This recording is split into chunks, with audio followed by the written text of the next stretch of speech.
Okay, so today we're going to talk about percents, and this was something that we found in our first week of school activity, but just sort of here and there. So I just wanted to touch on it a little bit more.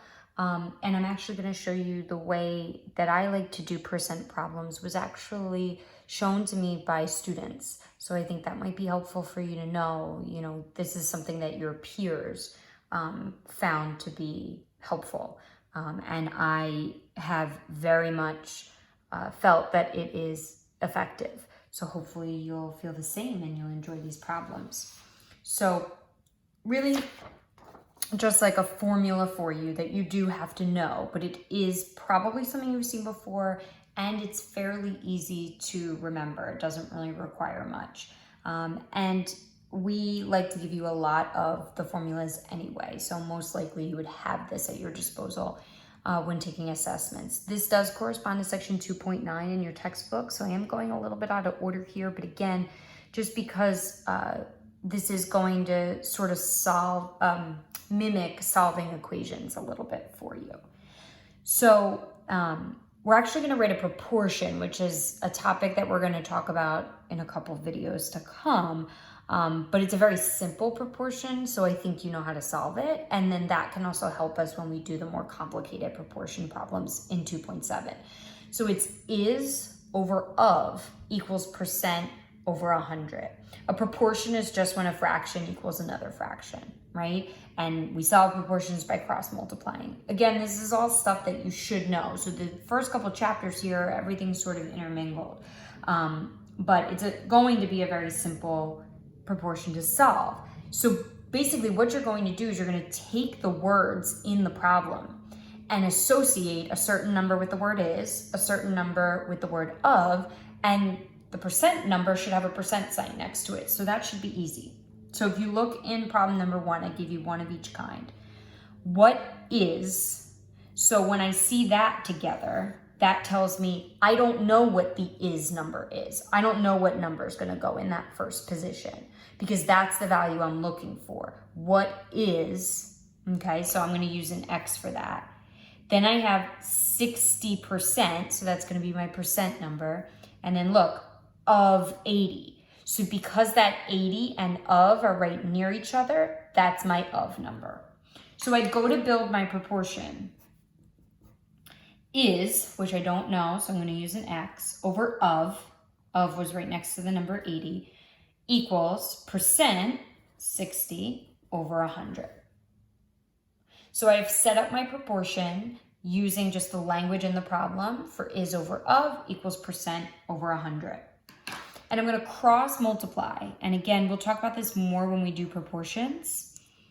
But you're going to multiply 100 times x, gives me 100x, equals, you're going to multiply 80 by 60, I'm going to get 4,800.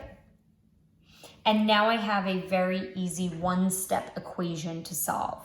How do I solve an equation like this? I have to undo what's happening to x, divide both sides by 100, and I get x equals 48.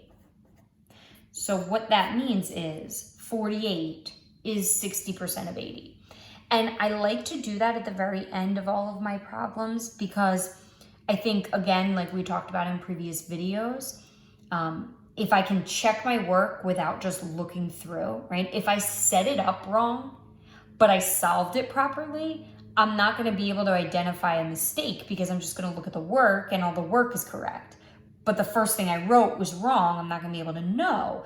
So if I just think about the numbers, if they make sense, right? If I'm talking about what's 60% of 80, it should be smaller than 80, but it should be, more than half of 80, a little bit more than half of 80. Oh, 48, that kind of makes sense. It seems like the right number. Just sort of gauge whether or not that number seems reasonable. And I think that'll really help you out in terms of the likelihood that you get it correct. 210%, so that's my percent number, of what? So again, notice that of is next to what, which means what is a question I don't know. So my of number is that value I don't know. So that's going to be my x. And then look, is 12.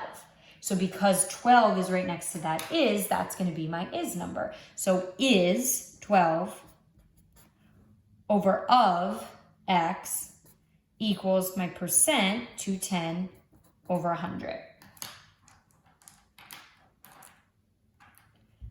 Simple proportion to solve, cross multiply. I get 1200 equals 210x. One step equation to solve, fairly easy one, divide by 210. Now this one isn't going to be super pretty like the last one. So I'm going to use my calculator because I want to remind you of some things that you should be doing on the calculator. So I'm putting this into my calculator, 1200 divided by 210, and it gives me this decimal. Now I'm going to mention rounding at the end because I feel like with percents, it's kind of an appropriate situation to round. And that's something we'll talk about here and there as we move through this year. You know, there are times in mathematics where rounding is more appropriate. And being a good math student is kind of understanding those times and when they exist and when they don't. But I really want to practice writing improper fractions. They're my favorite. I love them. So I'm going to do math, enter, enter. And my calculator tells me that this is 40 over 7. You can never get points off for a correct answer that's not rounded because it's exact. So it's always better than a rounded answer. But maybe when you take a chapter 2 test of some sort, it might say you can round to 2 decimal places, in which case if you wanted to write 5.72, 5.71, you could. But for now, I'm not going to do any rounding. I'm going to leave answers exact. So let's try the third kind, right? The first one we didn't know our is number. The second one we didn't know our of number. So you can kind of guess the only option that's left. I don't know my percent. So what percent, right? So that's going to be my x. Wherever you see that what, that's going to be the unknown. Of 9, so that's my of number, is 27. So just be careful. If you glance over that of, you might associate 9 as your is. So just make sure it has to always be next to it. So if you did 9 with is, then what's 27, right? Is that my is? Is that my of? It's not next to of, so it can't be. So just make sure that you're not missing those things in the process. So building my proportion is 27 over of 9 equals my percent, which I don't know, over 100. We're going to cross multiply. I get 2700 equals 9x. Divide both sides by 9. And I end up with 300. You just have to take this one a step further. If you're solving for a percent, if that's the thing you don't know, your answer should have a percent sign with it.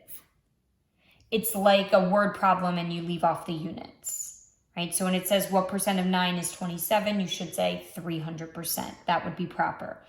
Now, 300% seems really large, so I want to make sure that this seems reasonable, kind of like we mentioned before. So we're talking about a percentage of 9, but we're talking about the number 27, which is far larger than 9. So it should make sense that that percentage would be so much bigger than 100%. Again, just sort of walking through my answer and making sure it seems feasible. I just wanted to do a very typical problem with you that we talk about in percents, which is, you can make the scenario whatever it is you want it to be. You go out to dinner, out to eat somewhere, and there's a certain bill total for the food, for, drinks, food, dessert, whatever you ate and drank at that meal has a total. And then typically you tip the waiter or waitress. So here's what the food all came to, $36.28. And I want to leave a 20% tip. I chose 20% because it's kind of in the middle of what is typically left anyway, but also because it's very easy to calculate in your head. And this is one of those things, even as an adult, right? You go out to dinner and everybody always looks at me and is like, well, you're the math teacher, you do it. Everybody should be able to find 20% very quickly, actually. 20% is a very easy thing to calculate in your head because all you have to do, and I just want to show you this trick. If you don't remember this trick, no big deal. But it's how I figure out tip very easy in my head all the time. And I use it anytime I need to leave a tip, out to dinner, getting my hair done, anything like that. If I move the decimal point over, I get 3.6, which is like 3.5. Double it. Gives me 7. I should be leaving about a $7 tip. Now that's not exactly 20%, but it's very close. So if you ever need to calculate a tip very quickly in your head, move the decimal point over 1 to the left and multiply by 2. Double it, which is easy to do in your head. But let's calculate that exact tip because that's what I want to know.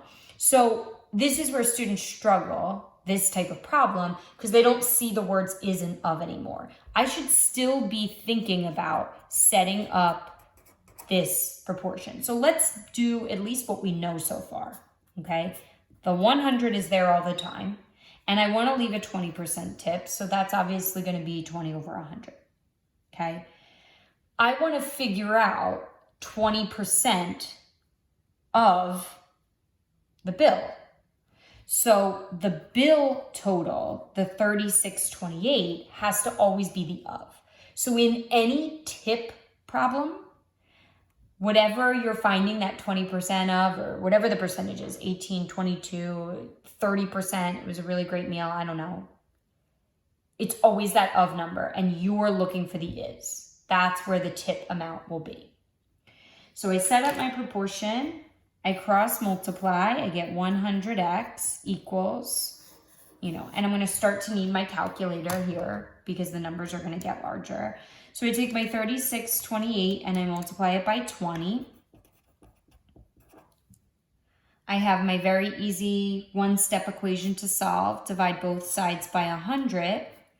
And when you divide by 100, that just means move the decimal point over 2.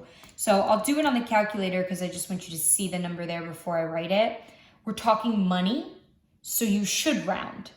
Anytime you're talking money, round to 2 decimal places because that's how we write money.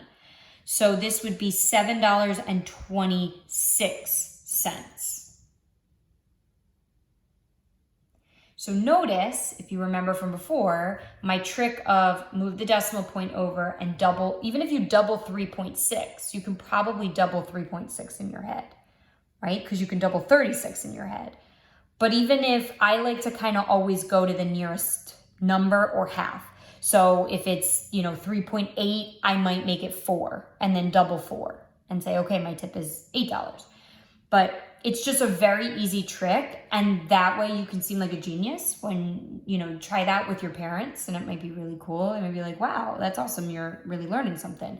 Now, the tricky part in a lot of these questions is $7.26 is the tip that you're leaving. So what is the total amount that you are leaving, that you are writing on, the receipt, that you are leaving in cash, whatever the situation is? I had a bill total, a food total, I guess I should say, of $36.28, and I calculated my 20% tip.